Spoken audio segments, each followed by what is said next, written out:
Olá, pessoal. Muito boa tarde. A gente vai dar início a mais um call mensal, dessa vez com um formato um pouco diferente, mais interativo.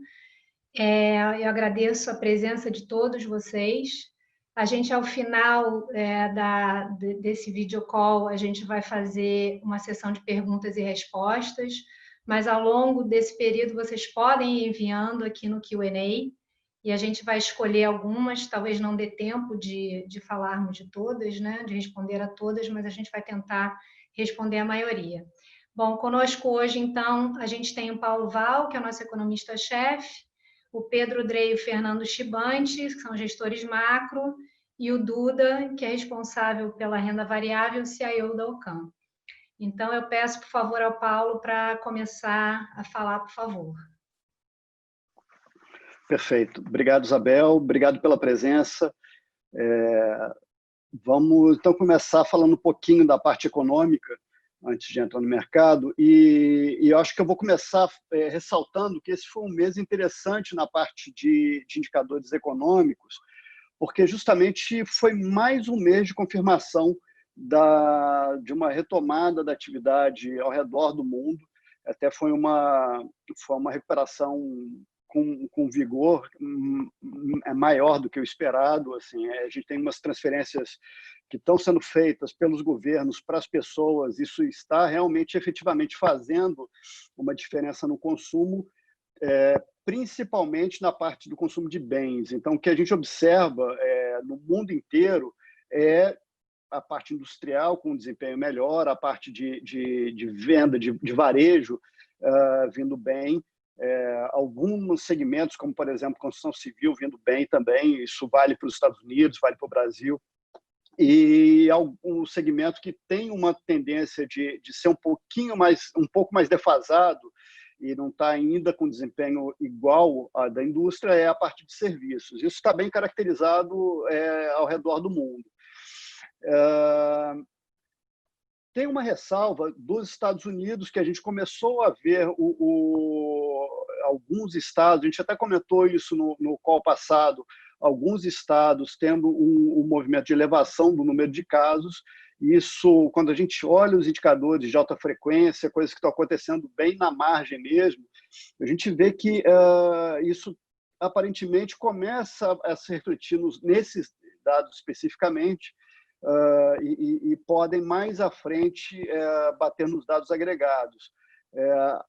Mas mesmo nesses casos, o que a gente começa a ver também quando a gente olha na dinâmica dos casos de Covid é que o número de novos casos ele começa a atingir um platô nessas regiões.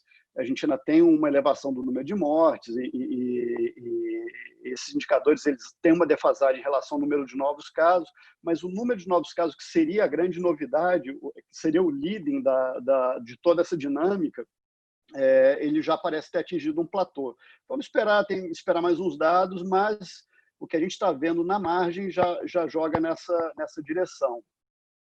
E também acho que vale destacar, já que o Covid continua sendo um assunto importante, que a gente teve aí ao longo do mês algumas notícias favoráveis, algumas notícias positivas em relação à pesquisa de vacinas.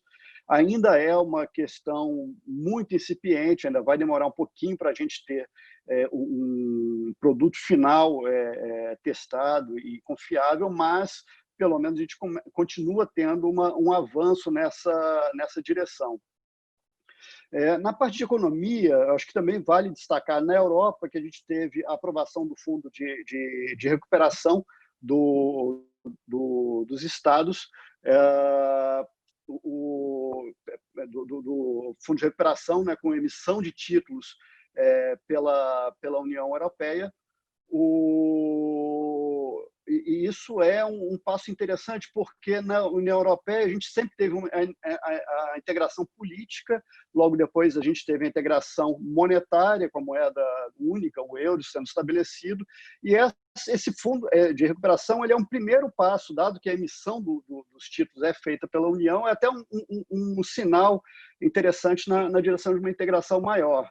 né, um fortalecimento do bloco. Acho que é até curioso, porque na crise de 2008 a gente teve muito questionamento sobre ruptura do bloco, saída de alguns países, e nesse acho que a gente teve um movimento na linha oposta, na linha de maior integração, e foi um movimento forte, um sinal forte nesse sentido.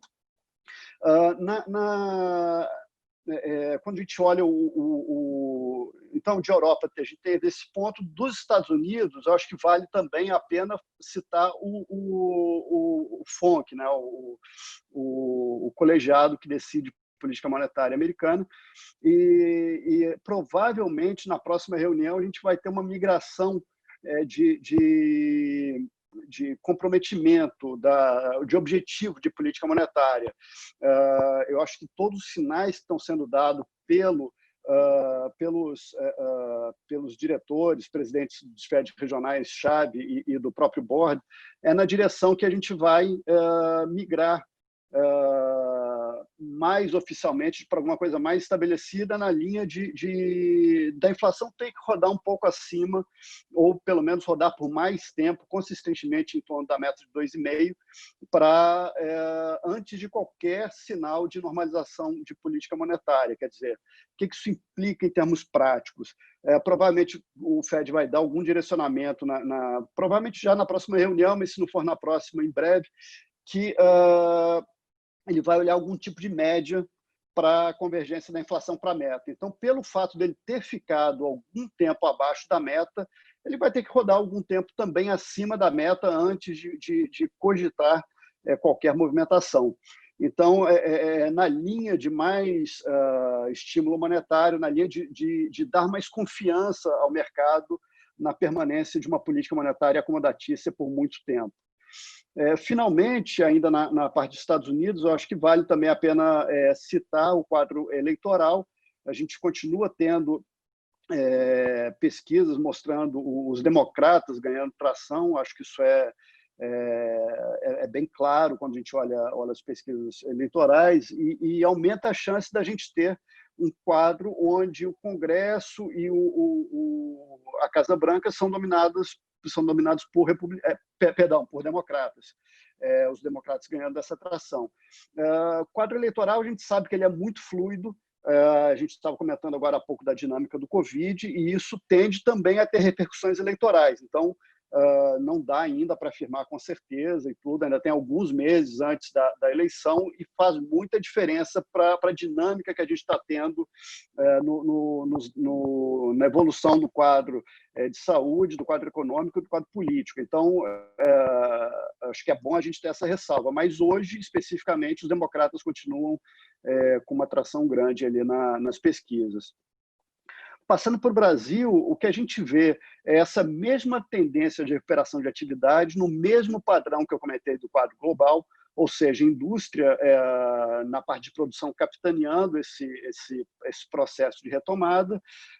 Quando a gente olha os dados pelo lado de demanda, o consumo das famílias vindo bem, e serviços tendo uma defasagem. Quando a gente pensa nos dados agregados, a gente está vendo principalmente dados ainda de maio, então tem uma defasagem grande. Mas quando a gente olha os dados setoriais, a gente já começa a ver dados de junho. Quando olha os dados de alta frequência, a gente vê os dados de julho, e esses dados eles continuam mostrando exatamente o mesmo quadro. Maio melhor que abril, junho melhor que maio, julho melhor que junho. Então, você tem uma consistência na recuperação. Só para citar um dos dados, o consumo de energia elétrica em julho ele está similar ao que foi em julho do ano passado. Então, é uma estatística que chama atenção pela velocidade de recuperação. E quando a gente vai para os dados de serviços, a gente consegue ver já uma tendência de melhora também. Então, mesmo esse segmento sendo defasado em relação aos outros, eu acho que tem um cenário prospectivo mais favorável do que a gente viu até agora. Ao mesmo tempo, a gente começa a ver a inflação continuando em níveis muito baixos ainda. A gente teve uma surpresa grande nessa última divulgação do IPCA, mas com alguns indicadores qualitativos ali de núcleo já tendendo a voltar para patamares um pouco menos baixos. a gente começa a ver alguma tendência de convergência aí desses dados, agora nessas indicações de junho, alguns nos dados desagregados de julho também.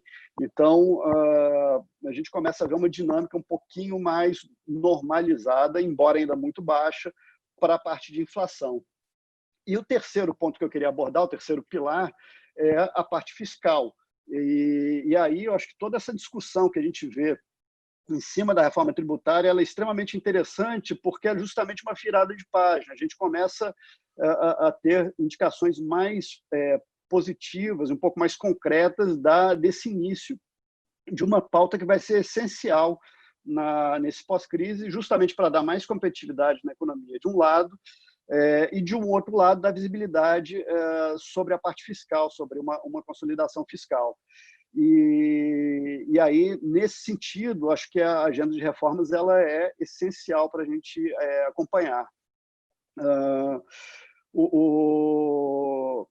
Então, eu acho que juntando esses três pontos da parte econômica aqui, doméstica, a atividade econômica, a parte fiscal e a parte de inflação, como é que isso se reflete na decisão do Copom, que vai ser essa semana?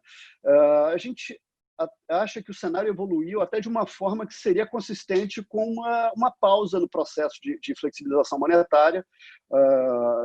Assim, a gente já teve um afrouxamento grande da taxa Selic, já teve uma redução relativamente robusta, a gente já tem um patamar baixo quando a gente olha para o nosso histórico de taxa de juros, e seria razoável ter uma pausa nesse processo.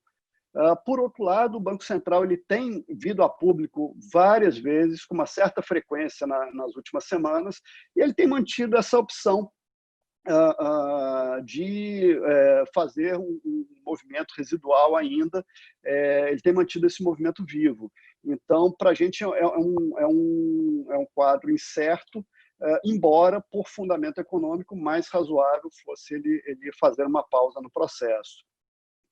Bom, tendo em vista esse quadro econômico, esse cenário, eu vou passar para o Pedro Gré para comentar um pouco da parte dos mercados, então. Bom, boa tarde a todos. Dando sequência aqui, então, falando de mercados, eu diria que esse mês de julho foi um mês que deu sequência a essa melhora dos ativos de risco, né, em grande escala. Se olha de maneira muito ampla, os ativos tiveram uma melhora muito marcante ainda, dando sequência ali ao mês de junho. Acho que os motivos continuam sendo mais ou menos os mesmos. Acho que o Paulo falou muito bem.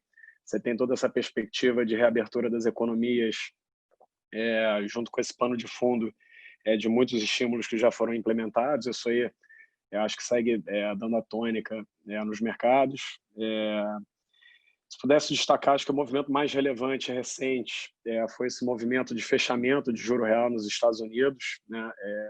Você vê que a dinâmica foi muito interessante ali no mês de março. O Fed promoveu as reuniões extraordinárias, levou rapidamente o juro nominal para zero, mas com a expectativa do mercado de que a inflação ia cair muito, o juro real acabou tendo uma abertura muito forte logo no início da pandemia, né? Você teve uma contração muito forte das condições monetárias, e esse movimento veio se revertendo desde então, quando o mercado percebeu que o Fed ia teve uma reação muito forte a fazer o que fosse necessário para a economia retomar, e desde então a gente tem observado um movimento de fechamento de juros reais muito expressivos. Eu acho que na margem esse movimento se amplificou muito.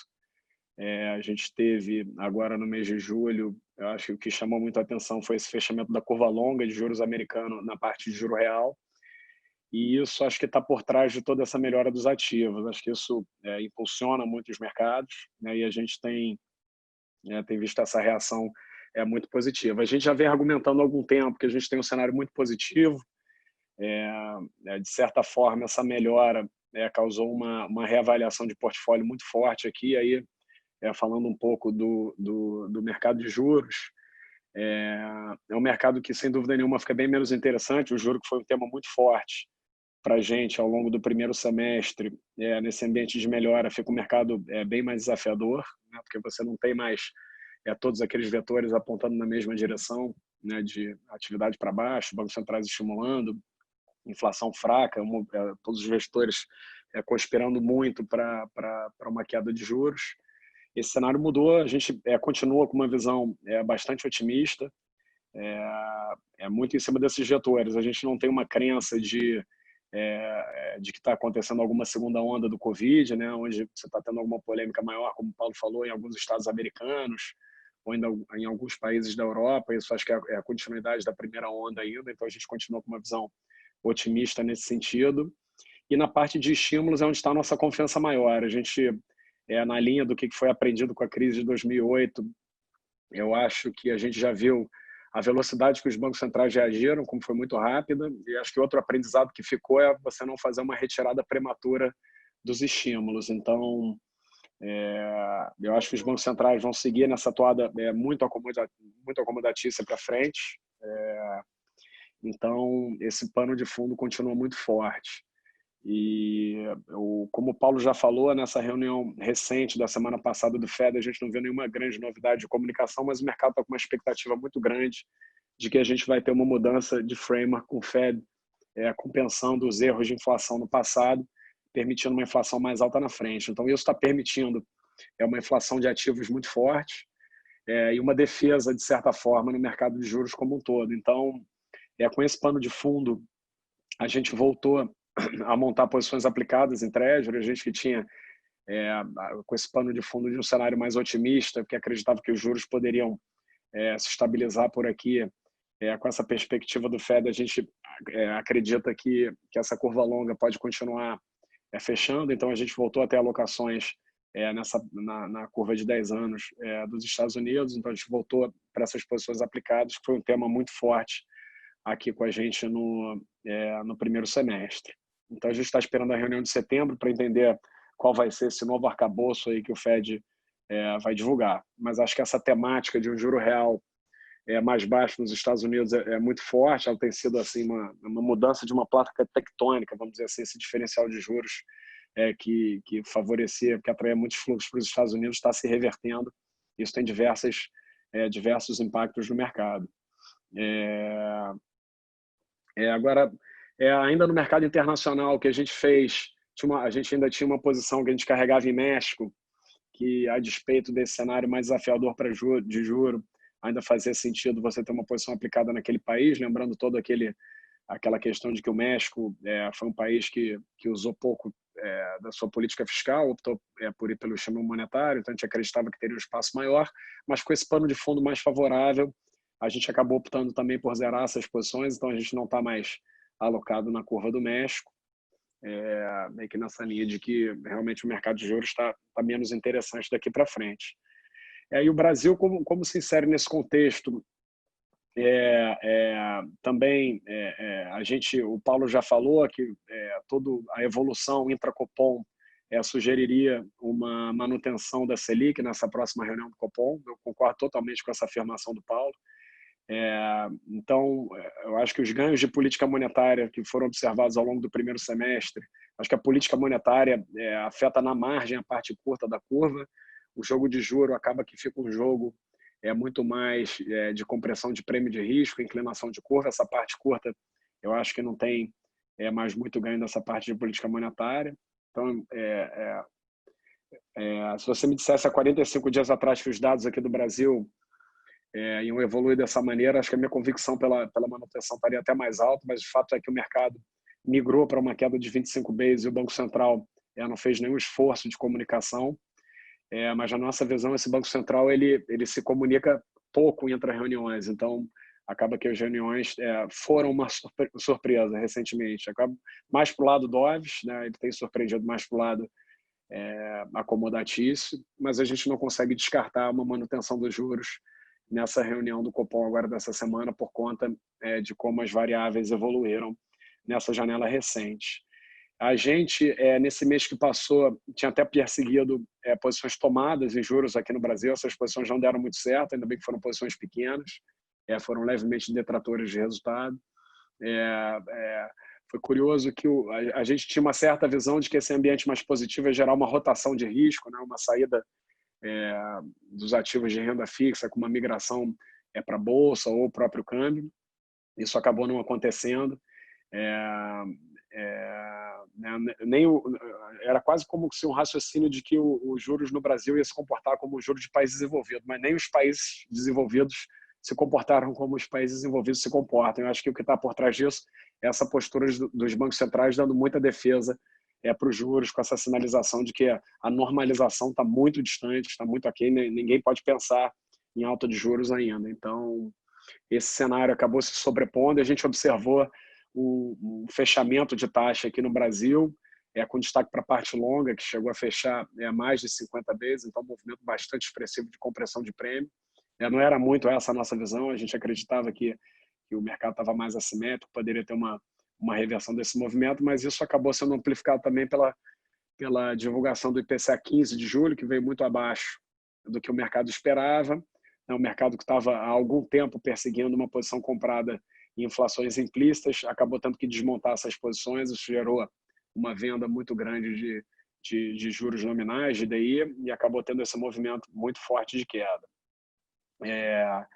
Mas eu destacaria os riscos que o Paulo já pontuou. Eu acho que o que o Brasil fez em termos de estímulo fiscal foi muito impressionante. A gente está na liderança dos países em termos de estímulo. O tamanho do déficit que a gente está promovendo esse ano chama muita atenção. Obviamente é um risco para frente, como é que a gente vai lidar com toda essa questão do teto de gastos e como é que vai ser feita a retirada. Hoje a gente já está vendo notícias de que o governo vai conversar com o Congresso para estender os benefícios. Isso é um tipo de conversa que deixa a gente, de certa forma, preocupado, e acho que evidencia essa assimetria que a gente continua vendo aqui no mercado de juros, no sentido que parece que o mercado tem mais para abrir do que para fechar.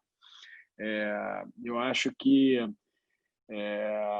essa questão do fiscal ela é muito impactante por dois motivos. Primeiro, pela questão da atividade. Isso acaba sendo uma defesa para a atividade econômica, no sentido que muito dinheiro foi injetado na economia e isso vai acabar offsetando os efeitos da crise. E o outro impacto é ver emissões do Tesouro, que tem sido um tema muito interessante, muito debatido na mídia. O Tesouro tem encurtado muito o duration da dívida, tem emitido muito mais papel pós do que pré. Isso vai ser um desafio enorme para a gestão da dívida no início do ano que vem. Então, isso acaba que pressiona também o mercado de pré. Então, a gente continua com uma visão assimétrica ainda nesse mercado, mas reconhecendo que é muito desafiador você operar uma posição tomada com a inflação rodando tão baixo quanto está rodando agora. A inflação continua espetacular, mas a retomada está acontecendo. Acontecendo ou não esse corte de 25 vezes no cupom dessa semana, a gente acredita que o ciclo de afrouxamento está no seu fim, um ajuste residual que vai acontecer. Então, a gente não vê grandes ganhos aqui em estar aplicado em juros e prefere estar operando na ponta tomada, mas com posições pequenas. Mas acho que é isso. Resumindo, realmente os juros deixou de ser um tema aqui no portfólio. A gente fez essa rotação que a gente vem falando há algum tempo, o risco do mercado de bolsa que o Duda vai comentar, o Shiband também na parte de moedas. E eu acho que é isso. Eu vou dar sequência aqui e vou passar para o Shiband para falar de moedas, então. Bom, boa tarde a todos. Falando aqui da parte de câmbio, o destaque, mais uma vez, foi a fraqueza do dólar contra as principais moedas de G10. Acho que a gente entra, assim, no terceiro mês consecutivo de dólar mais fraco, sendo que o destaque, claramente, ao longo desse mês aí, foi a valorização do euro frente ao dólar. E, bom, na parte de emergentes, com algumas poucas exceções, como a moeda da Rússia, o rublo e a rúpia da Indonésia, julho acabou sendo marcado, em geral, como um mês bastante positivo para as moedas. Aqui no Brasil, no real, vale destacar que finalmente houve uma queda na volatilidade dos níveis mais agudos, que a gente viu no comecinho do mês de julho. Então, teve uma queda razoável, mas ainda assim o real segue com a volatilidade ainda em padrões extremamente altos. De certa maneira, ainda destoa bastante da maioria dos pares emergentes. Então, apesar da nossa visão um pouco mais benigna assim, para o Brasil, chama atenção a volatilidade que ainda segue num nível relativamente alto. O Banco Central não fez nenhuma intervenção no mercado de câmbio ao longo desse mês e a nossa leitura é de que o BC não tem ainda uma visão ainda muito clara do que pode estar acontecendo, o que poderia estar por trás dessa volatilidade mais alta. Então, nas conversas que a gente tem com o Banco Central e lendo o que ele tem, o que tem sido publicado recentemente pelo BC, não tem ficado muito claro a nossa visão por parte do BC, qual o diagnóstico aí ainda por trás aí dessa volatilidade ainda bastante alta do real. A parte de fluxo aqui, os dados que a gente tem até o dia 24 de julho mostravam ainda uma saída bastante expressiva, né, na parte financeira, de quase 5 bi, são quase 4,9 bi. Então, assim, a parte financeira ainda segue desapontando bastante, né? A gente vinha, desde o finalzinho de maio, mapeando aí o mercado após aquela primeira captação que a Petrobras fez, para eventualmente entender se isso deslancharia, abriria finalmente as portas aí para uma captação um pouquinho mais forte aqui nas empresas brasileiras lá fora, mas de fato não tem sido nada muito expressivo. Tem acontecido, mas de uma maneira mais pontual do que a gente imaginava. Falando agora de posição, a gente segue, no caso do real, operando de maneira ainda bastante tática, então a gente não tem, por enquanto, segue sem nenhuma grande visão estrutural. Eu acho que o destaque que eu daria à novidade fica muito mais por conta do nosso book lá fora. A gente abriu uma posição nova comprada em euro contra o dólar e acho que tem alguns fatores que contribuíram para a gente abrir essa posição. Acho que, primeiramente, como já foi dito aqui, eu acho que esse mundo estimulativo, né, a taxa de juro real americana, como o Pedro comentou, segue, eu acho que foi o destaque nesse mês aí, o fechamento que aconteceu. Então, essa diminuição relativa aí de juros entre Estados Unidos e o bloco europeu, somado à aprovação do fundo de recuperação, que o Paulo comentou, aprovado pelo bloco, acho que dá um tom, essa aprovação reafirma, aí, como o Paulo disse, o compromisso dos países membros com o bloco e aumenta a confiança aí no arcabouço europeu. Então, acho que isso aí foram os principais responsáveis por essa nossa alocação. Tem alguns outros fatores também que contribuíram para essa nossa posição. Eu acho que também essa crise pandêmica aí também deixou bem claro que o sistema de saúde europeu acabou se saindo bem melhor do que o sistema americano. Então, acho que isso aí também é um outro fator que joga a favor em termos de confiança. Isso tudo leva a gente a acreditar que tem uma chance razoável, uma chance maior, depois de quase 10 anos, né, de underperformance, que a Europa finalmente volte a performar melhor no relativo. E por fim, acho que vale mencionar também uma posição que a gente abriu comprada no ouro, né, no gold, e acho que aqui basicamente vale a tese da reação do ouro aos excessos de estímulos financeiros, assim como a maioria das commodities, mas além disso pela característica do ouro de ser uma commodity também usada historicamente como reserva de valor. Então acho que dentro desse arcabouço aí de juro real declinante, principalmente vindo dos Estados Unidos aí, mas o mundo como um todo andando nessa direção, acho que faz bastante sentido carregar uma posição num ativo como esse. Acho que é isso aqui da minha parte. Eu vou passar agora para o Duda para fazer o comentário da parte de renda variável e fazer as considerações finais. Bom, prazer falar com todos aí os clientes da Alcan. Vou ter que fazer um pouco de uma consideração estratégica que a gente fez. O Pedro falou um pouco isso, o Chibante também. Eu acho que nós corretamente elegemos para agosto o melhor mercado em equities. Então, alocamos mais risco em ações, tanto global quanto local, e já adianto que para agosto a gente também tem feito isso. A gente, felizmente, tem conseguido expandir o risco na parte de ações e conseguir uma rotação de portfólio também muito favorável, que a gente tem conseguido gerar novas oportunidades e melhorar o Sharpe, que é a relação de retorno-risco. Isso depois do Pedro também ter comentado que a gente achou no primeiro semestre corretamente que os juros seriam o melhor mercado. Ele falou que a gente acha que o movimento está exacerbando um pouco agora. Até as posições de juros foram um pouco detratoras, mas funcionaram também como possível proteção para o portfólio. Ou seja, continua a gente operando de forma integrada, agindo de forma estratégica. Eu tenho a boa notícia para todos os clientes que os resultados novamente foram muito bons, né? Olhando primeiro em ações, sem dúvida destaque, com a Bolsa aqui subindo um pouco mais de 8%, mas nosso fundo de ações, nosso long only, rendeu cerca de 2% acima da Bolsa, ou seja, fizemos uma seleção de ativos muito boa. Melhor ainda foi o long bias, né? O long bias conseguiu bater a Bolsa e, na verdade, com as proteções que ele tem um risco muito menor do que a Bolsa. Então, inclusive, ele continua batendo a sua meta ambiciosa, que é IPCA mais 12%. O long bias, inclusive, no ano está praticamente acima de 10%, enquanto a Bolsa está abaixo de 10%. Sem dúvida, uma performance muito forte. Olhando o Sharpe, olhando só o relativo também mais, o nosso long short também está com a performance excepcional, rendendo basicamente 4,5% no mês, também muito bom. Bom, então, todos os fundos de ações foram destaque, e o destaque, sem dúvida, do mercado foi o mercado de ações. Indo para o multimercado, multi-estratégia, também o desempenho foi bom. O nosso retorno absoluto teve uma performance próxima de 2,5%. Sempre é bom chamar a atenção do retorno absoluto agora, porque abriu uma nova janela de captação. A gente acha que, do ponto de vista de retorno-risco, esse fundo está excepcional por ser multimercado, multi-estratégia, ter essa capacidade de combinação de portfólio que está sendo muito favorável. Então, a gente continua recomendando, chamando a atenção. Essa janela vai ir até 14 de agosto, se eu não me engano. A Isabel depois pode confirmar isso com vocês, mas também é uma oportunidade em que a gente vê excepcional. Ele continua batendo a sua meta, que é CDI mais 8% no ano, em 12 meses, mas com relevante menos volatilidade. A meta dele de volatilidade de 8%, ele está próximo de 5%.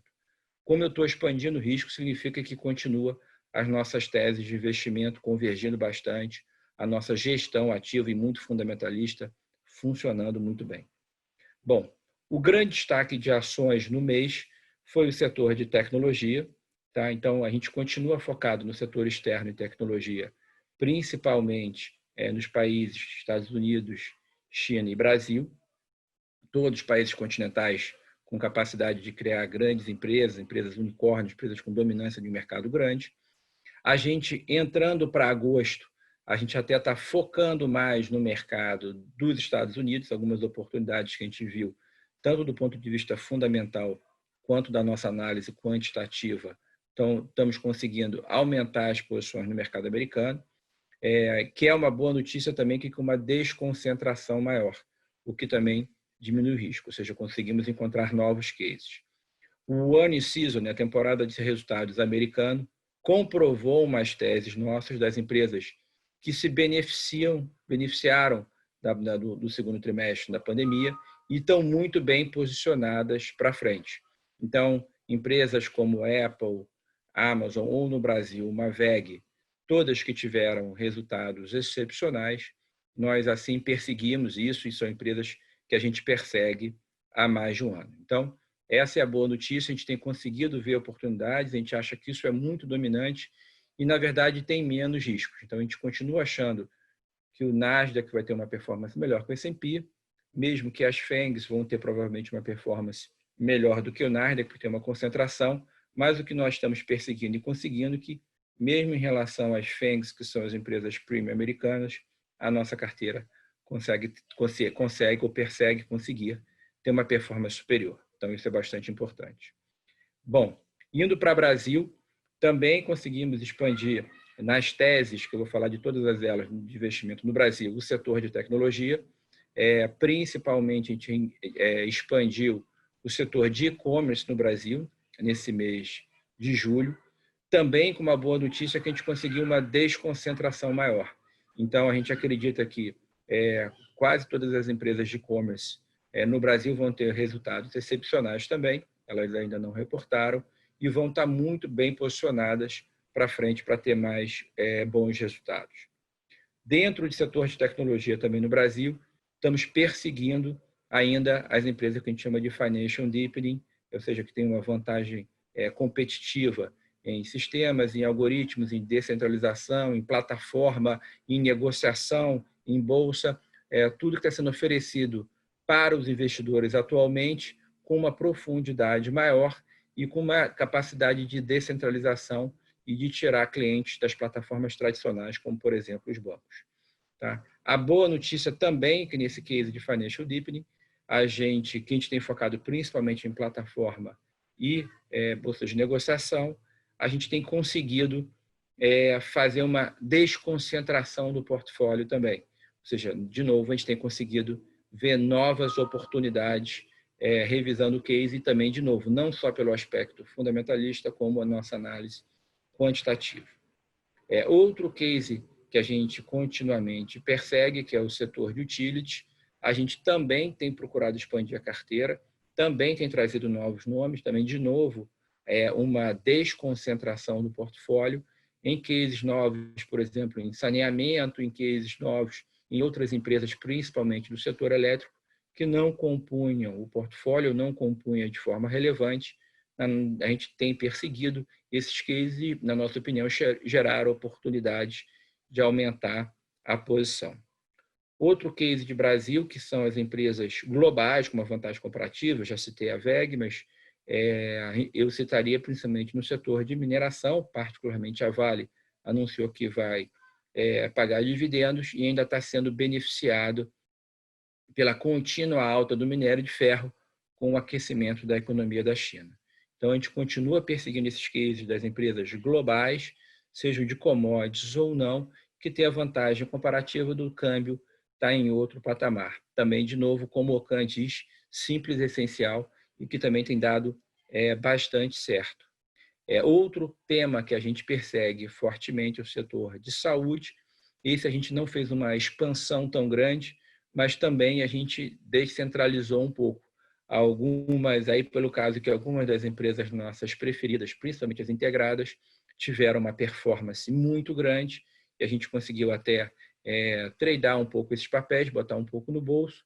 E outra contrapartida, algumas empresas mais de nicho, de desenvolvimento, que a gente tem convicção que não são tão premium, mas estão num processo de transformação para se tornarem premium, tiveram algumas quedas, geraram oportunidades de ganho, então nós aumentamos a posição.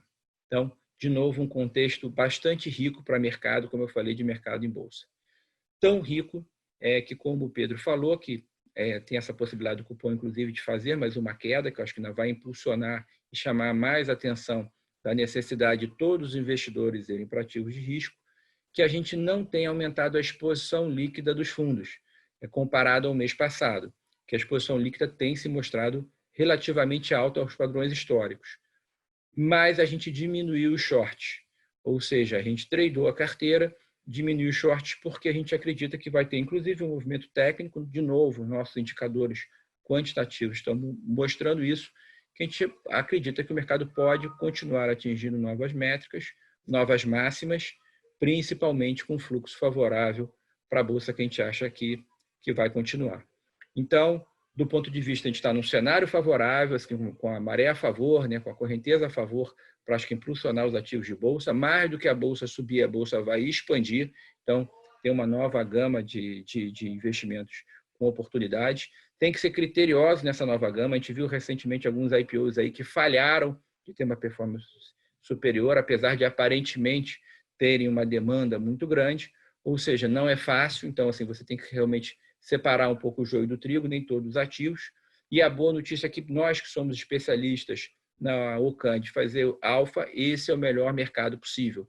Porque, como eu falei, a gente tem conseguido fazer ainda uma performance superior aos índices, às métricas com os mesmos setores que estão mais focados, que estão com uma melhor performance e ainda com algum tipo de proteção, sempre atenta para também fazer, mas algum tipo de proteção para qualquer descontinuidade ou para baixo do mercado. Então, acho que essa mensagem é uma mensagem otimista. Queria, mais uma vez, agradecer a todos a confiança, agradecer. A gente tem procurado também fazer esse link um pouco mais digital, efetivamente a gente mostrar a cara, mais uma vez, do que a gente está fazendo e como nós estamos confiantes aí para o mercado à frente. Com isso, eu queria passar a palavra para a Isabel, que acho que já está respondendo algumas palavras aí no chat, aí, mas possivelmente também pode ter algumas perguntas especificamente para nós gestores. Isso, Duda. Eu acho, inclusive, que a primeira, eu acho que parte dela já foi respondida por tudo isso que você falou, mas eu vou fazer essa pergunta aqui, que eu acho que é mais direcionada até a parte de renda variável, tá? Então, é o seguinte, o Marcelo Gama perguntou, Estados Unidos com PIB despencando e com empresas de tecnologia reportando resultados espetaculares, não é algo distorcido? Não tem um ar que algo ainda está fora do eixo? Eleição se aproximando e nova Guerra Fria com a China se somam a isso, deixando uma pulga atrás da orelha. A gestão não se preocupa com isso tudo? Eu me preocupo com isso tudo e mais um pouco, Marcelo. A gente se preocupa bastante para vocês terem que se preocupar menos. Vamos ver alguns temas que você está colocando, tá? Primeiro, o setor de tecnologia ganhando tanto e o setor tradicional sofrendo tanto. Isso não está... Parece que as coisas não estão em equilíbrio. Acho que o ponto seu é esse. A gente esperava que isso fosse acontecer, só que, primeiro, isso não é um jogo de soma zero. Então, esse ganho de tecnologia a gente já achava inexorável, vai aumentar um pouco para frente, porque elas ganharam mais vantagens competitivas ainda, conseguiram fazer uma consolidação. Eu te dou um número, Marcelo. A Apple faz praticamente uma aquisição a cada 2 semanas, que nem você fica sabendo, nem eu. Ela anuncia depois no final do 3º trimestre. Ou seja, eu não tenho que descobrir exatamente as startups favoráveis no mundo. É melhor que a Apple, a Amazon, a Microsoft, que inclusive está numa negociação agora que está fazendo o preço dela subir para comprar o TikTok. Elas têm uma capacidade maior e têm mais sinergias para ganhar fazendo essas aquisições. Então, esse ganho de tecnologia é maior. Depois pode ter uma recuperação da economia tradicional, mas esse ganho está aí para ficar, é inexorável e vai continuar. Tá? O ponto é o Nasdaq também andou muito em relação ao S&P, eu acho que vai continuar andando. E aí a arte, a beleza, é você ter uma capacidade de avaliação e não vender numa primeira alta mais forte, se você continua vendo potencial para os cases. Então, eu já vinha falando muito que a gente gostava muito do case de Apple, um case síntese para a gente, que a gente está perseguindo esse case de 5G e computação quântica. A Apple reportou, na minha opinião, foi o melhor resultado das empresas relevantes, porque ela deveria sofrer como uma empresa também de varejo e ela teve ganhos na pandemia. Ela subiu praticamente 10% no dia que ela reportou, mas a gente revisou nossas projeções estão sobremaneira maiores, então a gente não vendeu. Então só confirma que eu acho que os cases bons, se você revisa, vão te surpreender nos resultados e entregar mais ainda para frente. E volto a falar, a Apple pode estar próxima de 25 vezes, talvez pela alta mais 26, 27 vezes, mas é mais barata do que a maioria das empresas de segunda linha de varejo no Brasil. Então, eu acho que o valuation passa perfeitamente pelo nosso crivo. A outra pergunta é a Guerra Fria entre Estados Unidos e China. O meu comentário que tem um aspecto também positivo sobre isso, né? Você hoje tem um propósito, tanto para os Estados Unidos e China, em termos de tecnologia, de se matarem de trabalhar efetivamente, de serem vencedores para vencer essa corrida, né?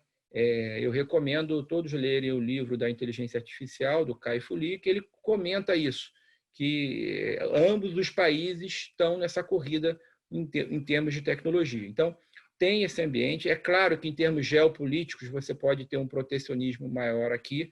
Eu também não estou desprezando, eu cheguei a comentar, a eleição americana deve gerar volatilidade, mas como esse case é inexorável, de novo, Ocam, você se concentra no que você consegue gerenciar e toma cuidado, se protege do que você não consegue gerenciar. A eleição americana eu não consigo gerenciar exatamente as proteções geopolíticas, mas o case de tecnologia vai ser maior ou menor, mas ele é inexorável para os próximos 2 anos.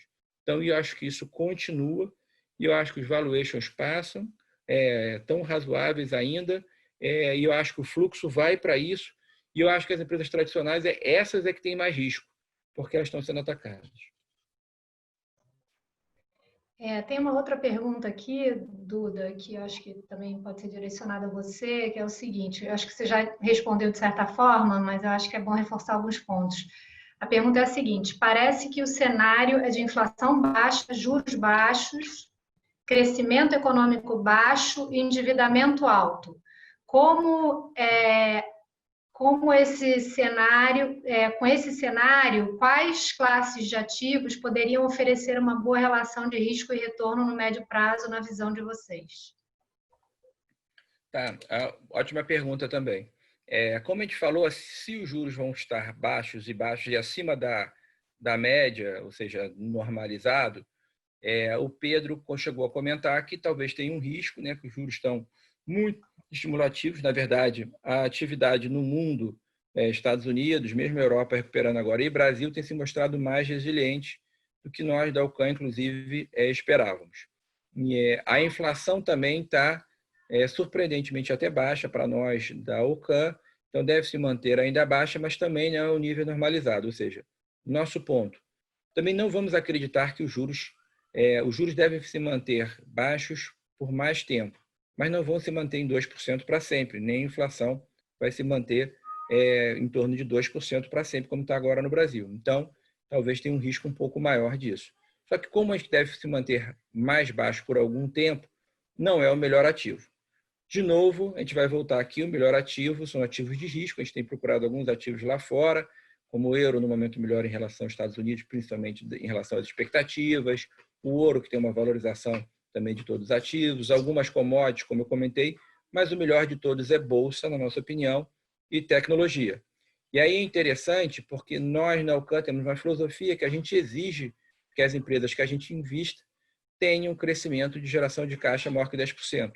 Mas, na verdade, o movimento é tão forte em tecnologia que, normalmente, essas empresas de e-commerce que eu estou falando no Brasil, as empresas ligadas ao 5G nos Estados Unidos, a computação quântica, a software, a esses temas que a gente está perseguindo, na verdade, estão com um crescimento de geração de caixa maior que 20% ao ano.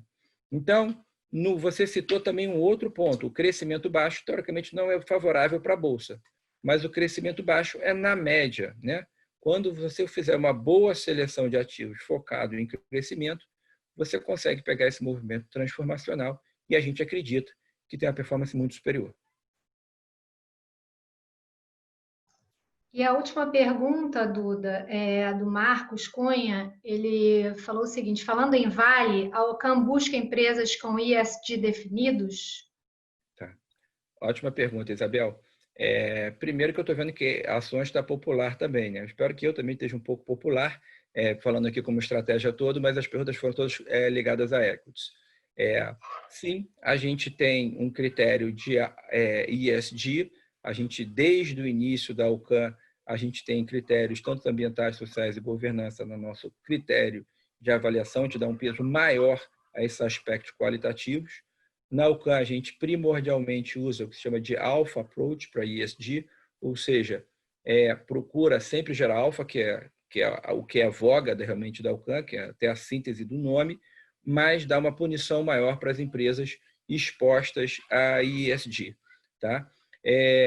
Do ponto de vista da Vale, a Vale tem um segundo aspecto nosso também de elencar em termos de ESG, quando é mais dramático, que algumas empresas ficam também numa blacklist, ficam não investíveis por algum motivo.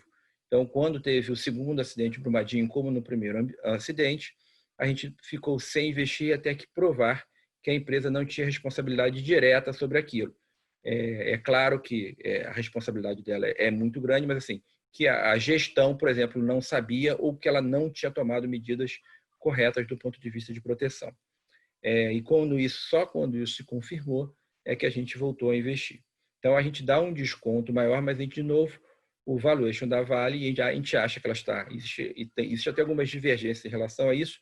A gente até, infelizmente, que a gente dá uma importância enorme para isso desde o princípio, não existe uma certa padronização de ESG. Ou seja, mesmo consultorias, que inclusive a gente usa, dão diferentes pesos ou aspectos para você investir ou não investir numa empresa. Sobre alguns aspectos, inclusive com a maioria das consultorias inclusive, que a gente falou, inclusive aqui nos assessora, qualificam a Vale até acima da média em termos de ESG de empresas expostas principalmente em termos ambientais. O que acontece é que ESG hoje é um tema muito reputacional. Então, como você teve um acidente, principalmente no ambiente internacional, que não está tão em voga no micro que as empresas estão fazendo, as empresas são mais punidas, porque, na verdade, é uma preocupação reputacional da investidora, da grande gestora, do fundo soberano lá fora de investir na empresa, mais do que a empresa está fazendo aqui. Volto a elencar, tanto nas nossas medidas, quanto nas medidas das principais consultorias focadas com uma vantagem comparativa de medir no Brasil, a Vale, do setor de mineração e siderurgia, é acima da média em termos de ESG, mas na percepção internacional ainda não por causa do acidente. Isso também a gente acredita que vai mudando no tempo, né? Então, a gente dá um peso, sim, mas no caso da Vale, a gente chegou até a ficar restrito, mas a gente volta a investir e nosso trabalho, principalmente, é de antecipar. A gente acredita, e também eu acho que é fundamental para o nosso case, que a Vale vai melhorar os níveis de ESG, tanto quantitativos quanto de percepção internacional, ao longo do tempo. Bom, agora eu vou pedir a todos, então, que abram o vídeo para a gente se despedir. E, mais uma vez, agradecer a presença de todos.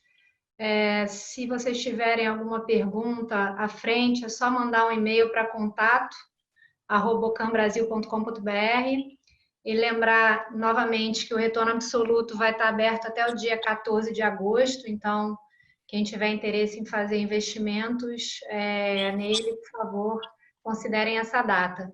E também a gente sempre procura estar próximo de vocês através do LinkedIn, do Instagram, através do nosso site. Então, é isso, pessoal. Muito obrigada pela participação de todos e até o mês que vem. Beleza, Obrigado. pessoal. Obrigado. Obrigado. Sorte, saúde e sucesso a todos.